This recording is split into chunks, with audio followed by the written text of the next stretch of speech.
Bonjour à tous, nous sommes de retour pour développer l'actualité de ce mardi 8 septembre.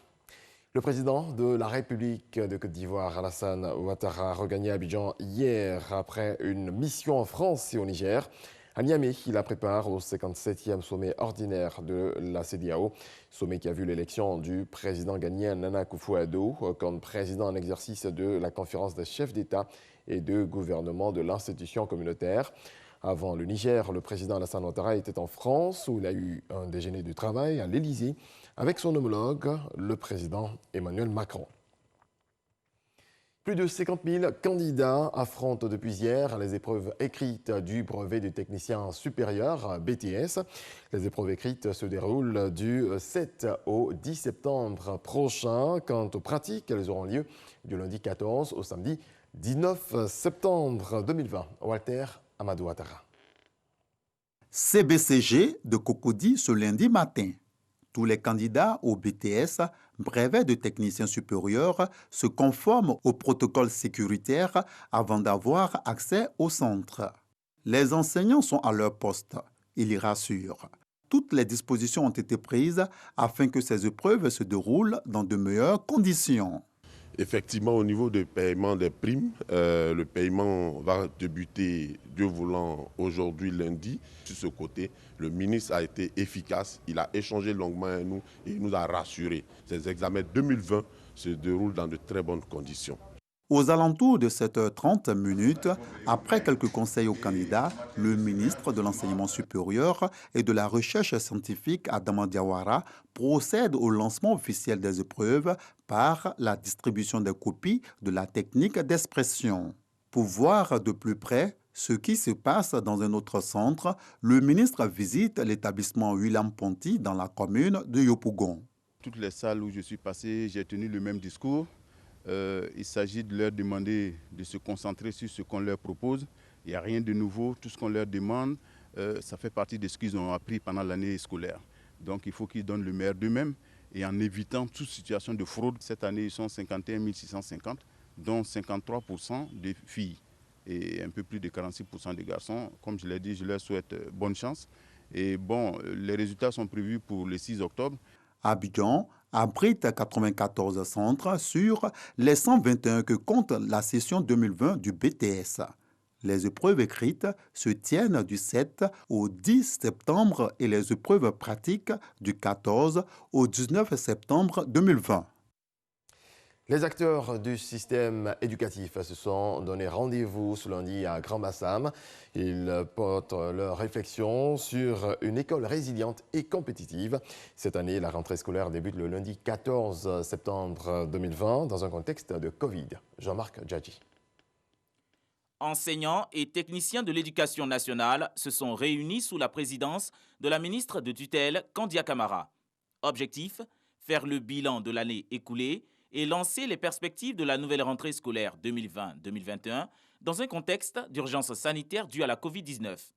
Face à la situation, le ministère de l'Éducation nationale, de l'enseignement technique et de la formation professionnelle adopte entre autres des mesures de prévention et réajuste sa politique.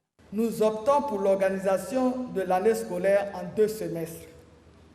La création et l'installation de comités de veille Covid-19 au sein des établissements scolaires, la remise à niveau systématique des élèves pendant les 8 premières semaines de l'année. Pour cette année scolaire, la politique de la gratuité de l'école va coûter à l'État de Côte d'Ivoire un peu plus de 14,5 milliards de francs CFA. La ministre Kandia Camara invite tous les acteurs du système éducatif à se mobiliser pour une école d'excellence. Le thème retenu pour l'année scolaire 2020-2021 est le suivant. Ensemble pour une école résiliente et compétitive. Il s'agit donc d'offrir le meilleur de nous-mêmes pour assurer et garantir pour tous le droit à une éducation de qualité, quelle que soit la situation de crise à laquelle notre nation se trouverait confrontée. Les ministres Aka Awele, Anne Ouloto et le secrétaire d'État Brice Kwasi se sont résolus à soutenir les efforts du ministère de tutelle dans la sensibilisation à l'école. La rentrée scolaire 2020-2021, qui débute le lundi 14 septembre 2020, prendra fin le vendredi 30 juillet 2021. Tout autre chose en présent, le Conseil national des droits de l'homme de Côte d'Ivoire, CNDH-CI, veut des élections apaisées. Parmi les actions que pose le Conseil en ce sens, il y a la formation des partis ou groupements politiques. On fait le point avec Sidonie Davila. Hymne national, ce premier lundi du mois de septembre, au siège du CNDH, Conseil national des droits de l'homme. Une cérémonie en présence du secrétaire d'État au civisme, Siaka Ouattara, qui salue l'engagement de cette structure qui veut contribuer à un environnement apaisé en Côte d'Ivoire. Dans cette optique, et pour relever le défi d'une élection apaisée, le CNDH forme depuis ce lundi les représentants de 25 partis politiques. Le cycle des élections qui commence dans notre pays en octobre 2020 avec l'élection du président, interpelle le CNDH et lui donne l'opportunité d'adresser opportunément la question des droits de l'homme dans le dit contexte. Le mandat du CNDH non seulement l'y engage, mais aussi la psychose des violences qui accompagnent depuis quelques décennies les scrutins électoraux et dont aucun être bien pensant ne souhaiterait la répétition, l'y oblige. Le thème de cette troisième session de l'université, les droits de l'homme et les élections. L'action du Conseil est soutenue par Neumann Friedrich, son premier partenaire. Élections sans violence, c'est également l'objectif affiché par la Commission électorale indépendante. Son premier responsable, Ibrahim Koulibaly Kubière, a partagé sa vision avec la cinquantaine de participants à cet atelier. La problématique était de savoir tout simplement comment fait-on pour organiser une élection sans violence. À mon avis, il faut respecter la loi. En connaissant dans un premier temps les organes chargés des élections et dans un second temps, connaître les droits qui sont attachés à l'exercice de cette matière qu'est l'élection dans un pays. Je pense que dans la paix, dans la quiétude, tout peut se faire comprendre. Et nous, à la Commission électorale indépendante, nous faisons tout, mais vraiment tout, pour apaiser les candidats et les électeurs. Alors, il faut nous faire confiance. Sous l'inspiration de Mme Carole Smezniak du PNUD, la Commission électorale est en train de se préparer pour faire un atelier sur tout le processus du scrutin, depuis le vote, c'est-à-dire l'expression du suffrage dans l'urne, jusqu'à la proclamation des résultats, en passant par la compilation dans les commissions locales, afin que, au sortir de ce processus, chacun sache qu'il doit avoir conformité entre ce que le peuple a voulu et ce qui a été proclamé, ce que les juristes du droit électoral appellent la sincérité du scrutin. La formation initiée par le CNDH sur les élections apaisées se tiendra sur 5 jours. Des jours pendant lesquels le Conseil entend mieux disposer les esprits de ses acteurs à un processus sans violence, sans violation des droits de l'homme. À présent, le point de la situation du coronavirus en Côte d'Ivoire. Le ministère de la Santé et de l'Hygiène publique a enregistré ce lundi 7 septembre 2020 113 nouveaux cas de Covid-19 sur 759 échantillons prélevés, soit 15% de cas positifs, 127 guéris et 0 décès. À la date du 7 septembre, donc, la Côte d'Ivoire compte 18 701 cas confirmés, dont 17 599 personnes guéries, 119 décès et 983 cas actifs. Le nombre total d'échantillons est de 134 785. Galébrie célèbre la paix et la cohésion entre ses filles et fils. Plusieurs projets ont pris forme dans cette sous-préfecture du département de Gagnoa. Des projets rendus possibles grâce à la paix sociale qui règne dans la localité. C'est ce que nous dit Mamadou Kwasi. Le pont métallique construit sur l'axe Guibéroa-Galébrie est fonctionnel depuis quelques mois. Un projet lancé par le Premier ministre Feu Amadou Gon Coulibaly lors de son passage dans la région. Un autre projet de lui qui prend forme, c'est le château d'eau de Galébré, une infrastructure qui sera livrée dans 4 mois. L'école maternelle dont du député sera également fonctionnelle à la rentrée prochaine des classes. Des projets de développement rendus possibles grâce à la paix et à la cohésion qui règne dans cette localité du département de Gagnoua. Des projets que les jeunes ont décidé de préserver à travers le maintien du climat social apaisé. On est jeune aujourd'hui, mais demain on sera vieux et on sera appelé à diriger des villages. Mais quel est le comportement que nous nous donnons maintenant pour que nous soyons un modèle? Voilà, en grosso modo, ma mission fondamentale pour la jeunesse. Constitués en association sous-préfectorale, ces jeunes ont vu l'investiture de leur bureau. Une occasion pour le parrain de l'événement, Jean-Louis Moulot, maire de la commune de Grand Bassam, d'inviter les jeunes à pérenniser les acquis du développement. Je vous encourage à suivre la voie du développement. Laissez la politique aux politiciens. Préoccupez-vous de régler vos problèmes. Et vos problèmes, c'est l'autonomisation. C'est de trouver du travail. C'est d'avoir du financement pour vos projets. Suivez ceux qui peuvent vous apporter le développement, ceux qui ne parlent pas seulement, mais ceux et celles qui agissent sur le terrain pour changer vos vies.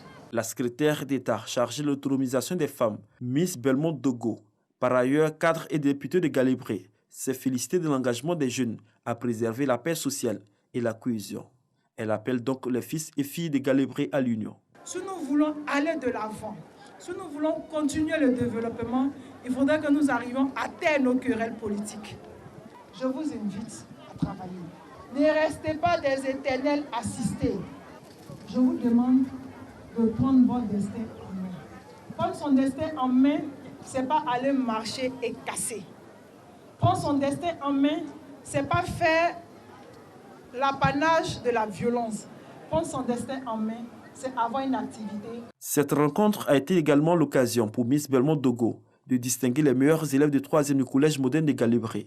Une initiative pour encourager la culture de l'excellence. Les populations sinistrées de la ville de Beaunois, frappées par la crise, sont soulagées.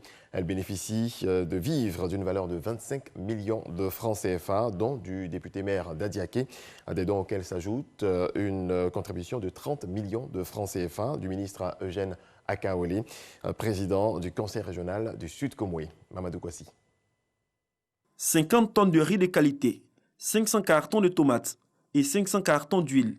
Des vivres d'une valeur de 25 millions de francs CFA pour soutenir la population sinistrée de la ville de Beaunois. C'est la contribution de Yacouba Hiensié, député maire d'Adiaké, par ailleurs directeur général du port autonome d'Abidjan et fils adoptif du royaume de Beaunois. Un don pour faire face aux effets de la crise communautaire. Il est imité par le ministre Eugène Akaolé, président du conseil régional. Il apporte une enveloppe de 30 millions de francs CFA pour assister la population générale et les commerçants lourdement impactés. Un élan de solidarité salué par les populations. Et les jeunes dans leur ensemble ont regretté les actes de violence. Ils s'engagent tous à ramener la paix et le vivre ensemble. Nous proposons un dialogue sincère entre les peuples et les communautés vivant à Beaunois. Un dialogue sincère et ce, en faveur de la paix, pour construire un avenir plus juste et plus fraternel. Un engagement salué par Yacouba Hiensié qui invite les populations à faire face à l'urgence. Il soutient que la poursuite des projets de développement passe par la paix sociale. Le député maire d'Adiaké invite donc les jeunes à privilégier le dialogue. Il faut arriver à ne pas être d'accord, à échanger sans se battre. Il faut arriver à ne pas être d'accord et à échanger sans barrer les routes, sans casser des magasins. Oui, jeunesse, arrêtez de vous faire manipuler. Engagez-vous dans la voie de la paix, de la réconciliation et du travail. Il n'y a que là qu'il y a l'avenir, il n'y a que là qu'il y a l'épanouissement. Le président du conseil régional du Sud Komoué, Eugène Akaolé, rappelle la nécessité de renouveler la paix et de consolider la cohésion sociale, ce qui passe selon lui par un diagnostic des cas de violence à Beaunois. Accepter s'il y a des problèmes majeurs, s'il y a un abcès que nous devons crever, je vous invite en ce moment d'accepter une concertation pour que tous les problèmes soient mis sur la table. Parce qu'il faut que les choses soient claires. C'est en exécution du mot d'ordre politique que les événements d'ici ont eu lieu. Et pourtant, je ne suis pas sûr que les responsables politiques auteurs de ces mots d'ordre s'occupent aujourd'hui de nos blessés, s'occupent des sinistrés. C'est le développement qui doit être notre parti politique. Pour rappel, il y a 3 semaines, la ville de Bonoua était le théâtre d'un affrontement intercommunautaire faisant des morts et d'importants dégâts matériels. Aujourd'hui, les sinistres sont évalués à plus de 2 milliards de francs CFA selon les commerçants. Dans le reste de l'actualité, à Niamey au Niger, les États de l'Afrique de l'Ouest, CEDEAO, étaient à nouveau au chevet du Mali ce lundi. La CEDEAO maintient les sanctions économiques contre Bamako et contre le Comité national pour le salut du peuple, CNSP, les militaires qui ont pris le pouvoir après avoir renversé le président Ibrahim Boubacar Keïta. La conférence présidée par le chef de l'État nigérien, Mahamadou Issoufou, s'est terminée en fin de journée. La CEDEAO demande à la junte un président civil au Mali d'ici le 15 septembre prochain. La police biélorusse a fait état ce lundi de 633 arrestations lors du dernier grand rassemblement de l'opposition la veille à Minsk, rassemblement contre la réélection controversée du président Alexandre Loukachenko. Une figure du mouvement de contestation a aussi été emmenée par des inconnus. Point final, excellente journée, paix dans vos foyers.